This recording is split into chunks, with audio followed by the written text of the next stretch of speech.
Aleluia.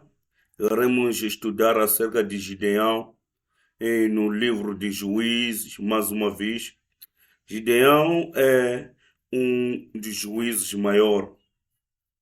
Não é maior por causa de ser grande do que os outros, por ter feito coisas mais grandes do que os outros, mas sim por causa daquilo que está escrito acerca dele, aquilo que Deus revelou acerca da vida dele, o que Deus nos compartilhou, o que podemos aprender acerca da vida dele.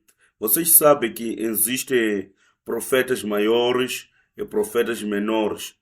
E também existem juízes maiores e juízes menores.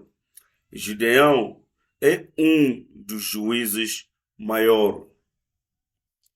A distinção entre os juízes menores e maiores depende da quantidade dos escritos ou das páginas escritas acerca desse juiz. E é um dos casos que abrange Gideão e o coloca na categoria de juiz maior. Iremos ter a nossa passagem-chave em Juízes capítulo 6, versículo 1 a 10. De novo, os israelitas fizeram o que o Senhor reprova. E durante 7 anos, ele os entregou nas mãos dos medianitas. Os medianitas dominaram Israel, por isso os israelitas fizeram para si esconderijos nas montanhas, nas cavernas e nas fortalezas. Sempre que os israelitas faziam as suas plantações, os medianitas, os amalequitas e outros povos da região a leste deles as invadiam, acampavam na terra e destruíam as plantações ao longo de todo o caminho até Gaza, e não deixavam nada vivo em Israel, nem ovelhas, nem gado, nem jumentos. Eles subiam trazendo os seus animais, suas tendas, e vinham como enxames de gafanhotos. Era impossível contar os homens e os seus camelos. Invadiam a terra para devastá-la. Por causa de Midian, Israel empobreceu tanto que os israelitas clamaram por socorro ao Senhor. Quando os israelitas clamaram ao Senhor por causa de Midian, ele lhes enviou um profeta que diz: Assim diz o Senhor, o Deus de Israel: Tirei você do Egito, da terra da escravidão. Eu os livrei do poder do Egito e das mãos de todos os seus opressores. Expulsei-os e dei a vocês a terra deles. E também disse a vocês: Eu sou o Senhor, o seu Deus. Não adore os deuses dos amorreus, em cuja terra vivem, mas vocês não me deram ouvidos. Se o tempo nos permitir, vamos percorrer por todo o capítulo 6. Ao iniciar este capítulo, diz que de novo Israel fez o que o Senhor reprova. Vai ouvir esta repetição ao longo do livro de Juízes. Qual foi o juiz anterior? A Bíblia nos mostra que a Débora foi a juíza anterior. Sob a liderança da Débora, por quanto tempo eles experimentaram tempo de paz e prosperidade? Por 40 anos. Mas depois da morte desta grande mulher, o que aconteceu é que os israelitas voltaram a provocar o Senhor. Ele enviou os medianitas para lhes oprimir por um espaço de 7 anos. Veja aqui, o fluxo dos anos quebra aqui. Mas o número 7 fala do número da perfeição. Significa que Deus já estava cheia da maldade dos israelitas. Estes inimigos, desta vez, estavam a destruir toda a plantação de Israel. Estavam a fazer de tudo para que Israel não tenha nada para que possa sobreviver. Só além de Deus enviar um juiz, porque sempre ao clamar ao Senhor, ele enviava o juiz. Agora Deus envia um profeta. Olhando da perspectiva de Deus, por que ele deveria enviar uma pessoa diferente desta vez? Porque ele enviou um profeta desta vez. Se você fosse Deus e está a enviar juízes e eles continuam a pecar, por que deveria enviar um profeta desta vez? Quem está no nível mais alto na sua perspectiva? É o juiz ou o profeta? Quando ele envia um profeta, é a definição maior da proclamação da boca de Deus. Então, quando ele envia o profeta, envia uma exata representação. Deus envia um profeta que lhes fala aquilo que lemos a partir do versículo 7 a 10. Sempre Deus faz lembrar a Israel de que sou eu que vos tirei da terra do Egito. E eu vos falei quando vos fez entrar na terra de Canaã. Quando no deserto os israelitas caíram na adoração dos ídolos, Deus lhes fez saber que não quer que eles adorem os deuses dos cananeus, dos amoritas, de todos os habitantes daquela terra, porque era por causa disto que ele estava a aterrar, a destruir aquele povo daquela terra por causa da adoração aos ídolos. Então Deus estava a lhes dizer: não temereis nem os seus deuses. A palavra temer em hebraico aqui significa adoração. Então, Deus não estava a lhes dizer que não tenham medo daqueles deuses, não. Estava a dizer que não adore os seus deuses, adores apenas a mim. E Deus está lhes fazendo entender que o que faz com que essa calamidade caísse sobre ele é por causa deste erro. Então a questão é: o que vocês precisam fazer para que eu venha vos salvar? Através do livro de Juízes, nós encontramos ensinamentos e aprendizagens que aplicamos nas nossas vidas através do comportamento israelita e como operaram os juízes. Quando eles estavam experimentando tempos de paz e prosperidade, por que abandonaram a Deus? Quando não há dificuldades, por que as pessoas abandonam a Deus? Mesmo depois da intervenção do profeta, não há sinais de Israel se arrependendo para mostrar quão duro eram seus corações. Para eles já sabiam, é a mesma coisa que Deus vai dizer. Eles estavam sendo oprimidos, mas não se arrependiam. Eles já sabiam a resposta, está muito bem. Quando o profeta estava entrando, se você fosse israelita naquele tempo e viesse o profeta, o que pensa que você iria pensar? Às vezes, sabe, olhamos para a brochura e olhamos para o título, já sei o que este pastor vai tratar. E eu conheço todos os versículos que ele vai falar. Pastor, vai ler aquela escritura neste assunto. E creio que alguns de vocês já conhecem os versículos que irei usar aqui. Nós nos tornamos tão profissionais em conhecer como aquele pregador ou pastor irá pregar e de que vai falar. De maneira que fechamos nossos corações para aprender.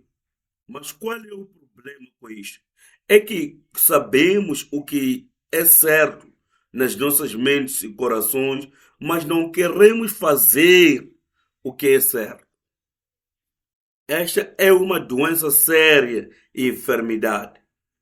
Está acima ou além da esfera da nossa vontade. É uma coisa da dimensão espiritual. Vai dizer que este pastor não muda o tema de sua pregação. Será que não consegue ter outra pregação? Deus está a falar aquilo repetidamente porque está vendo que não estamos a mudar. Está vendo que estamos ouvindo, mas não queremos alinhar os nossos caminhos. Sempre nos voltamos para os nossos hábitos passados e continuamente. Os israelitas já estavam a colocar condições diante de Deus. Salva-nos primeiro, nós iremos mudar. É como nós hoje. Quando Deus diz devemos dar, diz, dá-me dinheiro primeiro. Então, hei de ofertar. Dá-me dinheiro primeiro. Depois hei de pagar dízimo. Dá-me dinheiro primeiro. Depois hei de dar o valor devoto, hei de dar a sementeira. Não, colocamos essas condições. E esta é a pior forma babilônica de pensar diante do Deus vivo. Deus, por ser um Deus cheio de misericórdia, vai ter com Gideão. O nome Gideão em hebraico significa cortador de lenha. Também significa soldado, ou seja, guerreiro. Podemos notar versículo 11 e 12. Então o anjo do Senhor veio e sentou-se sob a grande árvore de Ofra, que pertencia ao Abiezrita Joás. Gideão, filho de Joás, estava amasando o trigo num tanque de prensar uvas para escondê-lo dos medianitas. Então o anjo do Senhor apareceu a Gideão e lhe disse: O Senhor está com você, poderoso guerreiro. Vocês conhecem melhor a história de Gideão. O que Gideão estava fazendo aqui? O nome do pai de Gideão era Joás. Ele estava amasando o trigo num tanque de prensar uvas. Está muito claro que o trabalho que estavam a fazer era muito difícil, porque eles estavam a tentar amasar o trigo no lugar de prensar uvas para vinheiro. O lugar onde se pressa uvas para fazer-se vinho é muito diferente e desconfortável para se masar o trigo, porque o trigo deveria masar lá no teto, onde há aquela probabilidade de haver ventania para soprar aquela palha. Mas eles estavam se escondendo para fazer isso. Tudo isso ele estava fazendo porque estava se escondendo como um covarde. Ele tinha medo, porque os medianitas, ao ver, veriam arrancar e destruir. Ele estava com medo, mas mesmo assim queria comer. Sabe, a fome diz que é um grande professor. Não se importa se você tem medo ou não. E diz que apareceu o anjo do Senhor. O termo hebraico para anjo não tem nada a ver com uma criatura com asas brilhantes, porque este termo significa mensageiro. É provável que alguém como um homem de repente apareceu ali e este covarde, ao abrir os olhos, vê um homem. Uau! Oh! Que susto! E o anjo diz um guerreiro valoroso, um poderoso guerreiro. E ao ouvir a saudação do anjo, ele responde: Senhor. Gideão respondeu: Se o Senhor está conosco, por que aconteceu tudo isso? Onde estão todas as suas maravilhas que os nossos pais nos contam quando dizem: Não foi o Senhor que nos tirou de Egito, mas agora o Senhor nos abandonou e nos entregou nas mãos dos medianitas. O que ele quer dizer com tudo isso? Ele quer dizer, Uau, fizeste bem em vir até aqui. Deixa-me te perguntar o seguinte. Não, ele está confrontando o Senhor através de falar com o seu anjo e diz: se você tivesse feito tudo quanto você prometeu, eu não estaria aqui escondido a amasar este trigo. Se você estivesse a cumprir com a sua promessa, isto não estaria a acontecer.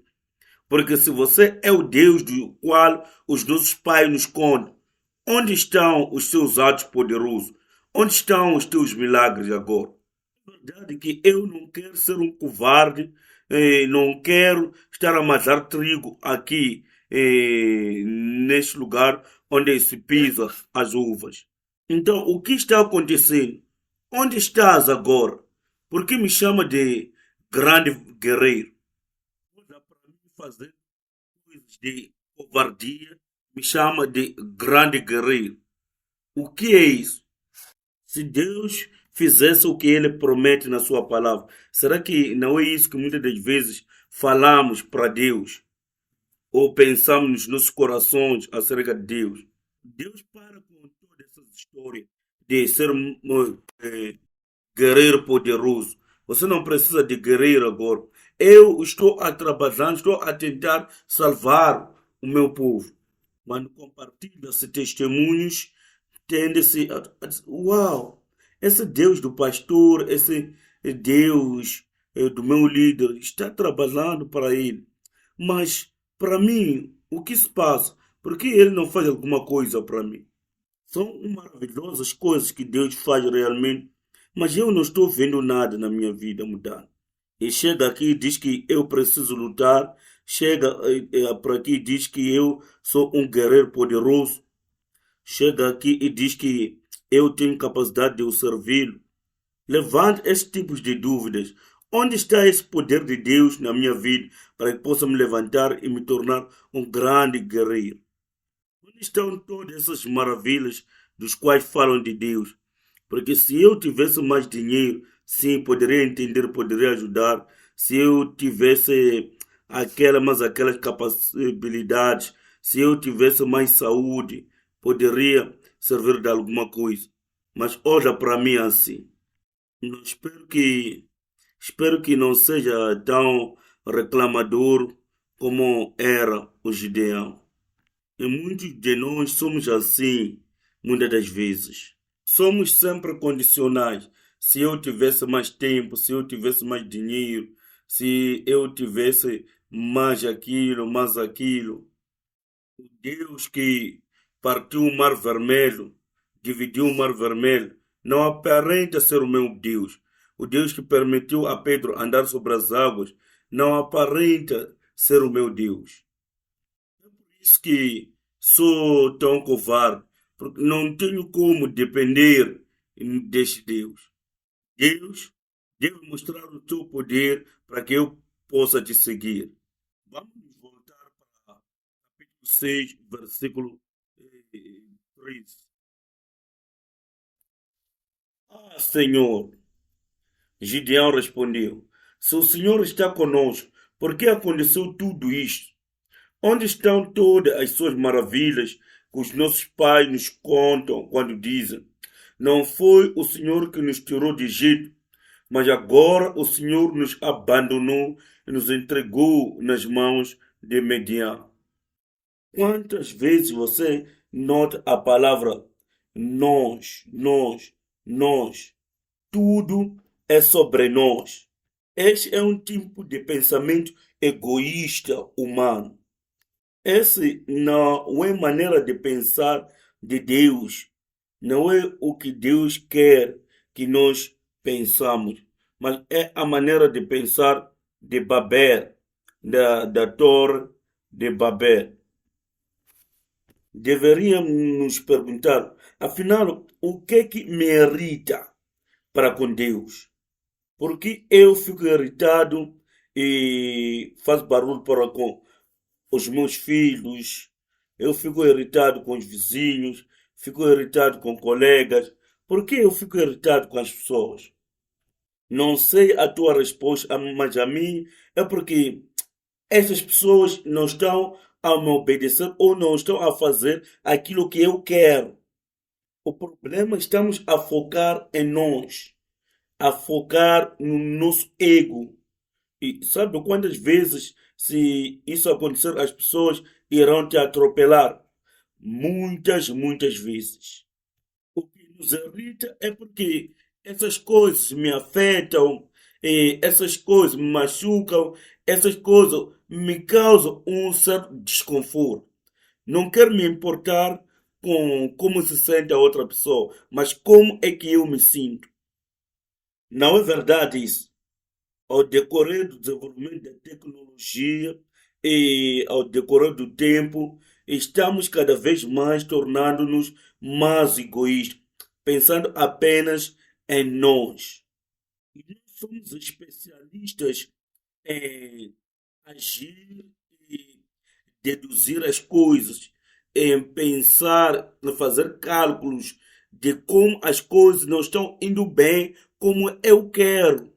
E isso causa com que conduzimos uma vida triste, porque ficamos sempre irritados. É como se todo mundo está contra mim. É como se todas as pessoas estão contra o avanço da minha vida. O meu vizinho está contra mim, o meu colega está contra mim, o meu irmão está contra mim. Mas tudo isso é causado por causa do nosso egoísmo que criamos na nossa mente. Está sendo criado pela nossa mentalidade, aquelas fortalezas que nós criamos na nossa subconsciência. Eu já vi isto acontecendo nos grupos de estudos, nas equipas de trabalho, na sociedade, tem aqueles grupinhos, até na igreja. Vai encontrar que essas pessoas estão lutando, estão resistindo. Quando entra a procurar entender o que está a acontecer, este grupo vai te falar de como errado está outro grupo, este grupo vai te falar de como errado está o outro grupo. Pessoas estão cegos quanto aos seus próprios erros. Às vezes me pergunto se essas coisas são intencionais ou apenas são coisas que acontecem. É porque nós fomos desenhados para pensarmos em nós, para lutar defendendo-nos em nós, para ganhar apenas para nós. Porque sempre o que acontece, nós ignoramos as nossas próprias falhas e nos focamos nas falhas de outrem. O pior disto é que chegamos a usar estas capacidades de pensar em nós demais, de maneira que até colocamos falhas no próprio Deus, até acusamos ao próprio Deus. Sempre temos esse pensamento de Gideão, além de perguntar a Deus o que preciso fazer, e dizer: Deus, você é culpado nisto. Por que você não fez a sua parte? Por que não cumpriu as suas promessas? Eu não preciso lutar, eu só preciso pouco de sua graça para me sair bem.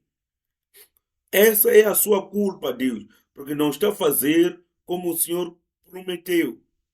Será que és tu o Deus que deveria nos salvar? Sempre levantamos estas dúvidas contra o próprio Deus e lançamos toda a responsabilidade para o Deus. No versículo 14 diz: o Senhor se voltou para ele e disse: com a força que você tem, vá libertar Israel das mãos de Midian.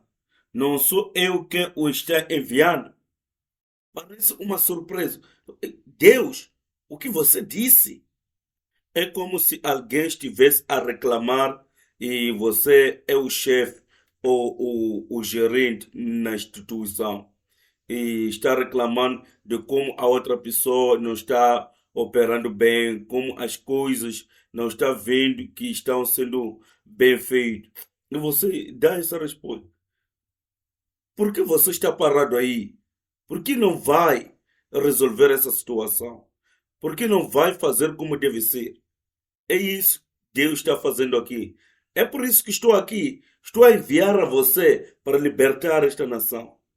No versículo 15, 16, Gideão começa a trazer mais desculpas. Diz: Ah, Senhor, respondeu Gideão, como posso libertar Israel? Meu clã é o menor importante de Manassés e eu sou o menor da minha família.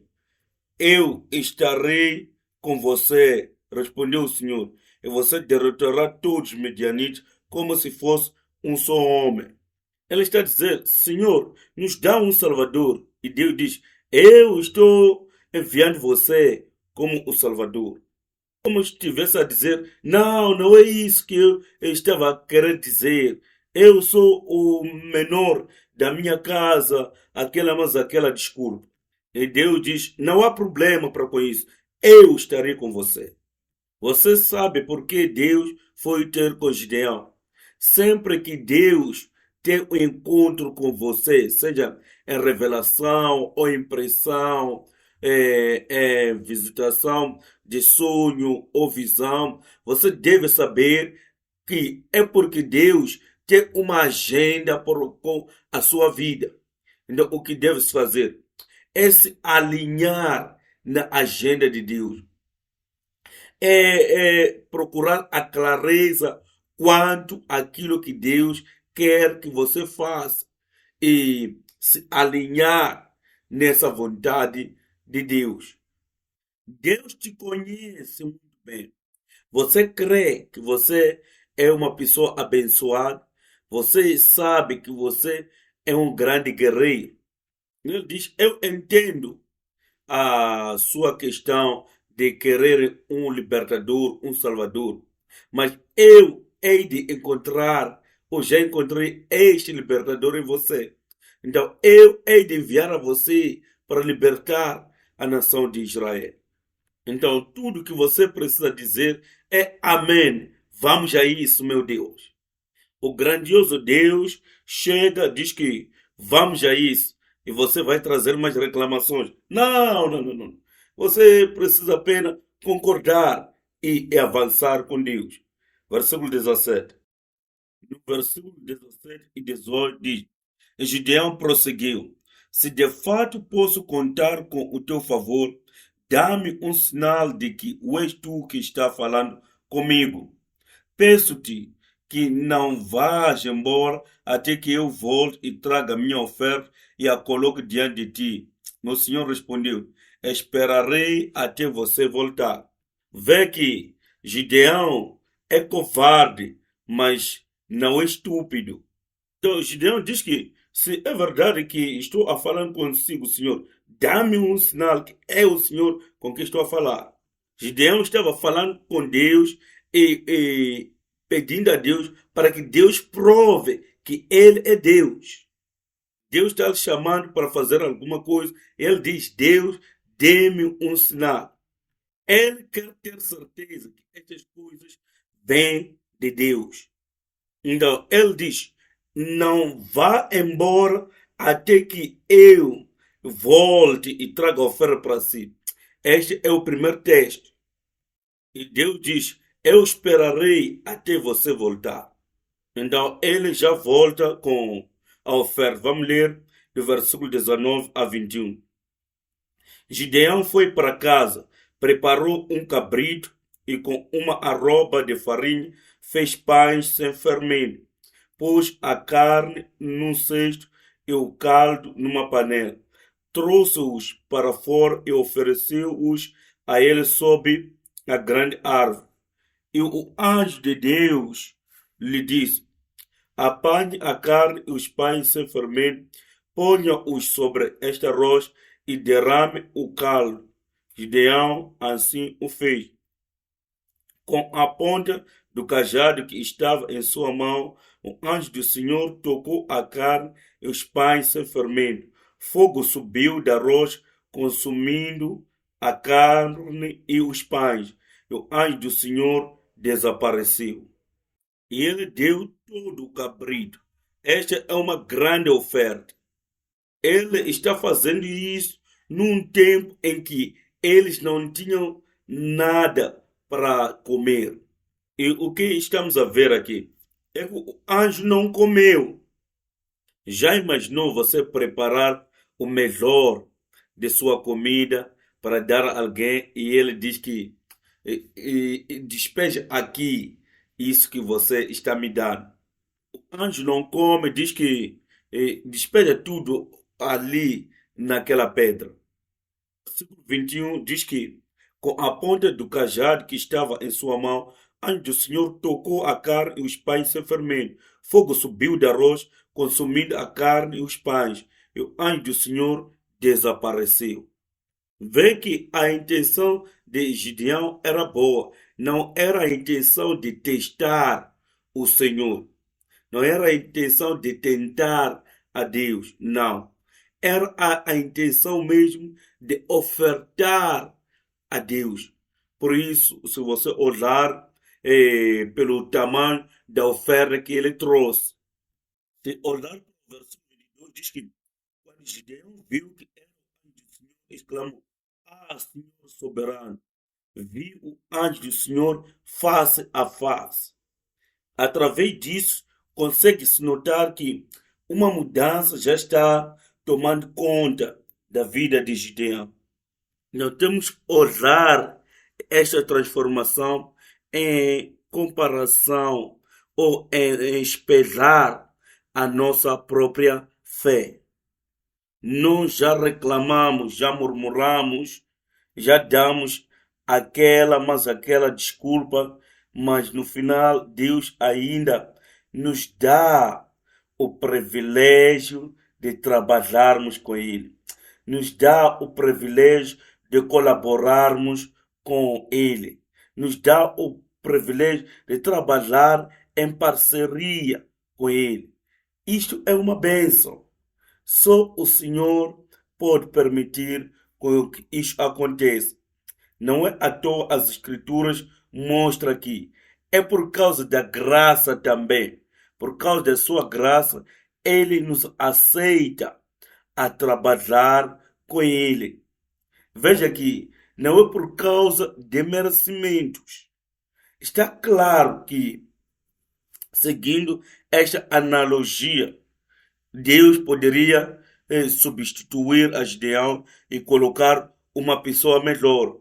Mesmo assim, Deus tem paciência com Gideão e aceita com que Gideão lhe traga uma oferta e ele mostra-se que é Deus a ele. Prova a genuinidade e a seriedade daquilo que é. Isto é a manifestação da graça na chamada para a obra de Deus. Veja Gideão, depois de dar todas essas desculpas e entender que o assunto é sério, esta é uma chamada de Deus.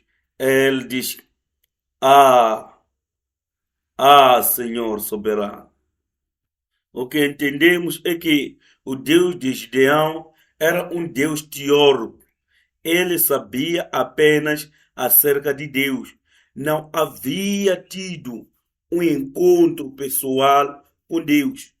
E isso é o que Deus quer de nós. Termos um encontro pessoal com Ele. Não apenas ouvir falar de Deus. Não apenas aprender sobre Deus. Mas tendo um relacionamento íntimo, interpessoal, um relacionamento um a um, onde chegamos eh, a ter Deus como o meu Deus, não apenas como um Deus que existe por aí, mas como o meu próprio Deus.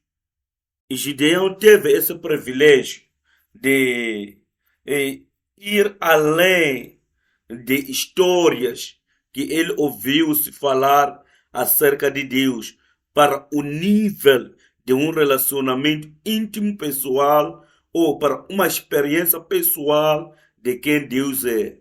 Nós aprendemos nas escolas bíblicas, outra vez nas escolas dominicais na igreja, acerca de quem Deus é. Esse é um conhecimento da cabeça, mas há necessidade de ter um conhecimento pessoal com Deus. E o que aconteceu? O anjo do Senhor apareceu a Gideão, fez com que Gideão conhecesse a Deus pela experiência.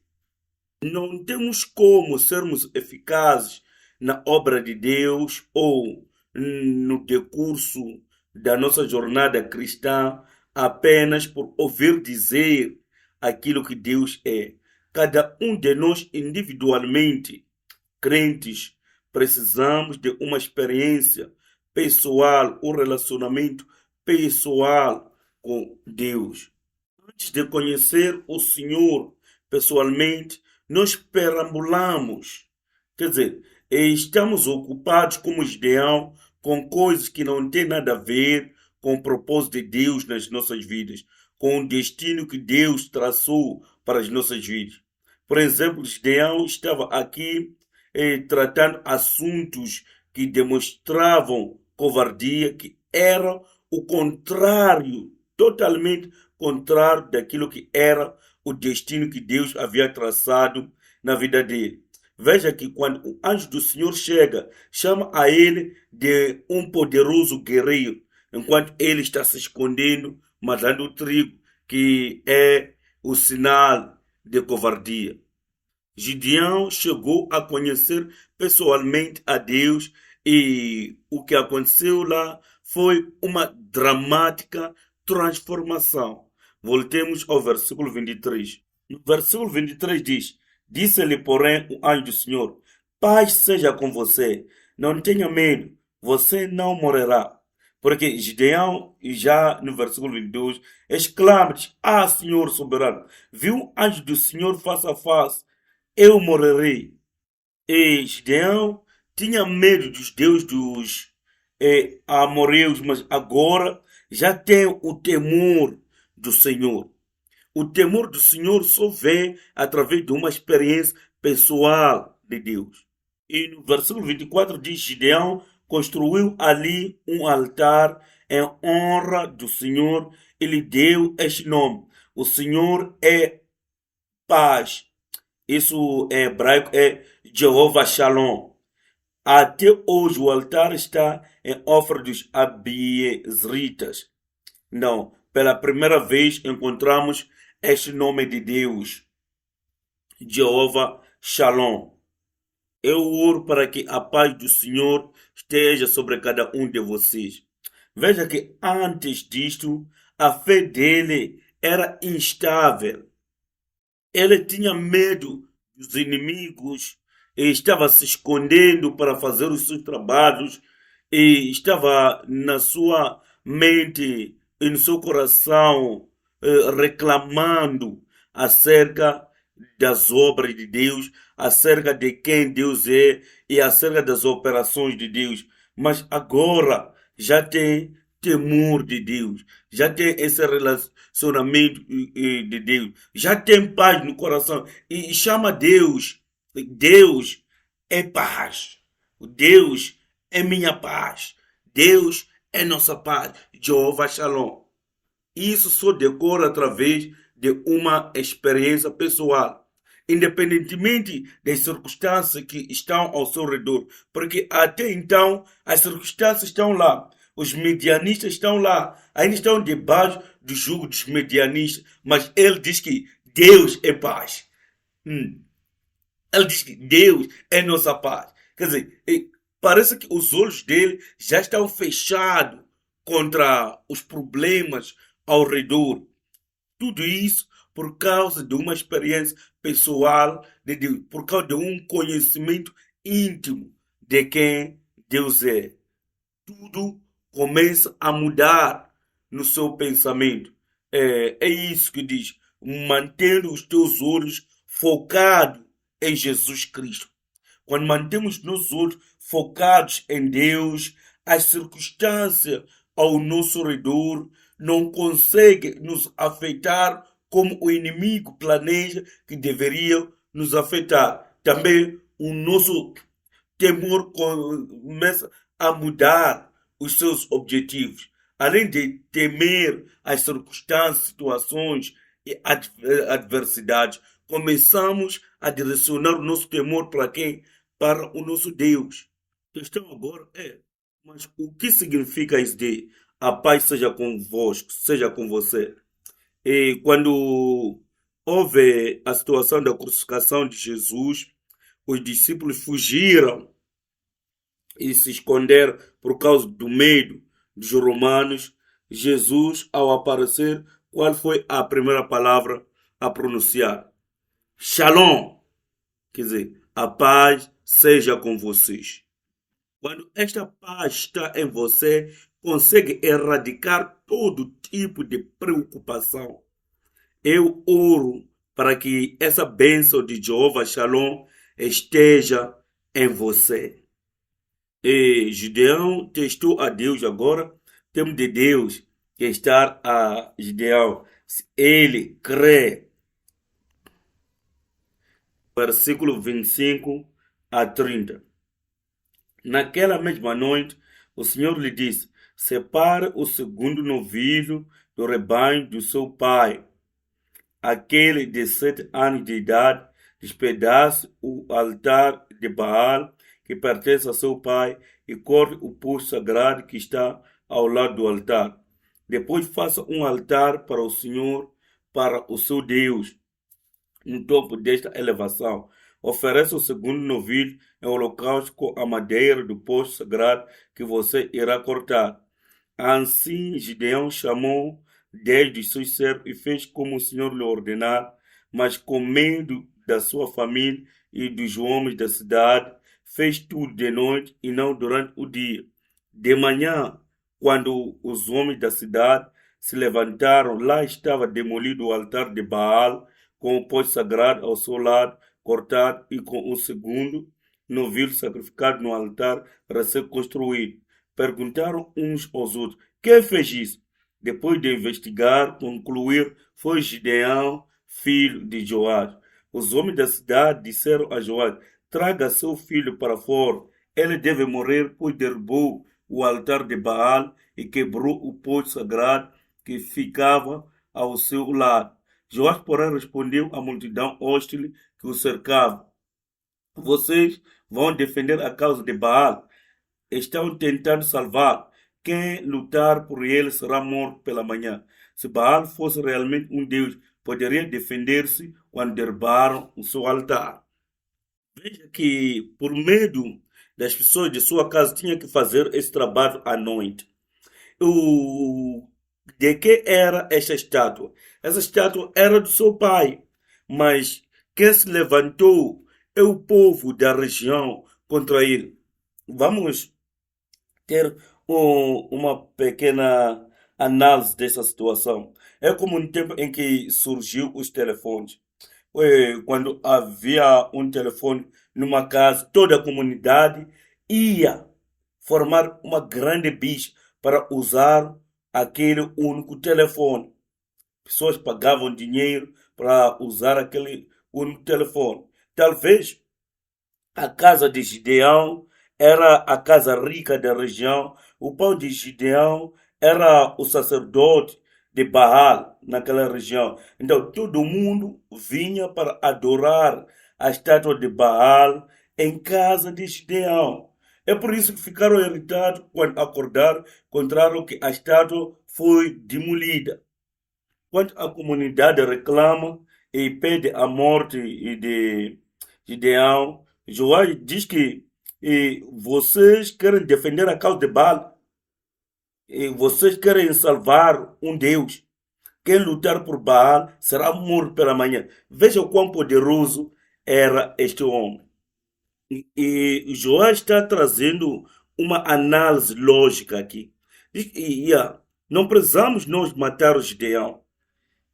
É verdade que o que ele fez já era, mas se realmente Baal é Deus, que ele possa matar o Gideão, que ele possa se defender, que manifeste-se agora que ele, Baal, é Deus, causa algum mal a Gideão, e nós iremos ver, e nós iremos testemunhar que realmente Baal é Deus, porque terá se vingado daquele que destruiu o seu altar. Não precisamos nós nos levantar para defender a causa de Baal. Ele, se é Deus, que defende a sua causa contra os seus adversários. No versículo 32 diz: Por isso, naquele dia, chamaram Gideão de Jerubbaal, dizendo que Baal dispute com ele, pois derrubou o altar de Baal. Ele recebeu um novo nome, fazendo entender que se Baal é Deus, que cause algum mal para Gideão. Vê que Deus disse a Gideão: faça isso, e Gideão, sem pensar duas vezes, fez aquilo que Deus lhe ordenou. Esta é uma história que nos mostra o quão nós devemos agir quando Deus nos dá uma tarefa. Não precisamos parar duas, três vezes. Precisamos seguir a ordem de Deus e executar a vontade de Deus, como Gideão fez. Veja quão degradada a situação era em Israel. Deus disse que deve-se destruir todos os cananeus por causa da adoração a Baal. Mas quando surge alguém, constrói um altar em Israel. E Deus levanta alguém para destruir este altar. Levanta-se o próprio Israel contra esta pessoa. Por que você está a destruir o altar de Baal? Já querem destruir aquele que está cumprindo com a palavra de destruir os altares de Baal. Vejam quão degradada já era a situação lá. Eles já estão a dizer agora: aqueles que destroem o altar de Baal devem ser mortos. Olhando para a situação de Israel na época, e sendo você Gideão, Deus te mandando, vá destruir a estátua, o altar de Baal que pertence ao teu pai. Como é que você agiria? Será que poderia se levantar como Gideão e fazer a ordem de Deus, sabendo da fúria da população, assim como dos familiares do seu pai? Alguém diria: eu não me arriscaria a vida por causa de uma crença. E não arriscaria a vida por causa de um fanatismo, por causa de uma a religião. Mas isso era mais do que uma religião. Era uma incumbência diretamente de Deus. Gideão, estando debaixo de todos esses riscos, levantou-se e cumpriu com a vontade de Deus. Enquanto toda essa situação está acontecendo, o que do outro lado está acontecendo? No versículo 33 e 34 diz: nesse meio tempo, todos os medianitas, amalequitas e outros povos que vinham do leste uniram os seus exércitos, atravessaram o Jordão e acamparam no vale de Israel. Então o Espírito do Senhor apoderou-se de Gideão e ele, com toque de trombete, convocou os abisreitas para segui-lo. No espaço pouco de tempo, o que mudou tanto de um covarde para um homem tão corajoso que já é Gideão? Só um dos meios sagrados de Israel para convocar as pessoas para a guerra era tocar a trombeta. Então, Gideão pegou numa trombeta, tocou, convocando as pessoas para a guerra. Versículo 35. Enviou mensageiros a todo Manassés, chamando-o às armas, também a Azer, a Zebulon e a Naftali, que também subiram ao seu encontro. Quantas pessoas ao todo que ele conseguiu? 32.000 pessoas se juntaram a ele. No versículo 36, Gideão disse a Deus: quero saber se vai libertar Israel por meu intermédio, como prometeste. Então ele coloca mais um teste. Vê, colocarei uma porção de lá na eia. Vocês conhecem bem esta história. Alguma coisa está errada aqui. Este homem convocou mais de 32.000 pessoas para o seguir e agora volta-se. Diz que Deus, se você vai libertar Israel através de mim, Vamos fazer este teste. Se o teste não funcionasse, será que poderia dizer a mais de 32 mil pessoas: epa, estou me desculpando com todos vocês, pá. Volte cada um de vocês para casa. O que este homem diria? Será que não precisava testar a Deus primeiro e depois chamar as pessoas? Porque ele chama as pessoas primeiro e depois volta para provar a Deus. Sabe que este número de 32 mil pessoas foi reduzido para 300 pessoas através de vários testes em que eles foram submetidos. O que toda essa história acerca de Gideão está nos falando? Se esse Deus da Bíblia, da história bíblica através do qual aprendemos, será que é o mesmo Deus atual? Este é o mesmo Deus que é meu Deus. Vamos orar como aquele salmista, mesmo que eu fracasse dia após dia. Vamos orar para que a sua graça, a sua misericórdia possa manifestar-se em nós, assim como manifestou-se em Israel, mesmo quando eles continuaram a fracassar ali e acolá. Se ele pôde transformar o mais covarde pessoa que existia para enfrentar aquela grande oposição e demolir o altar de Baal, que possa nos dar a mesma graça. Vamos pedir esta mesma graça, porque é esta graça de Deus que vai nos fazer com que consigamos avançar, realizar e alcançar as coisas que tenham a ver com o reino de Deus. Vamos pedir Deus, como Gideão, assim que eu não mereço, não sou digno, me entregue nas tuas mãos, me usa. Vamos orar. Amado Pai Celestial, te agradecemos por nos dar a oportunidade de aprender e ver como o Senhor pode trabalhar através do inimaginável. Isso somos nós, Pai. Por isso nos entregamos nas tuas mãos, para que nos use. Somos como o Elias, como Moisés, tendo medo, tentando fugir, mas como Gideão também, o Senhor capacitou, fez com que obrasse grandes coisas através do seu nome. Oramos por cada um dos membros dessa igreja para que se tornem grandes guerreiros. Pedimos esta graça confiando no seu poder. Amém.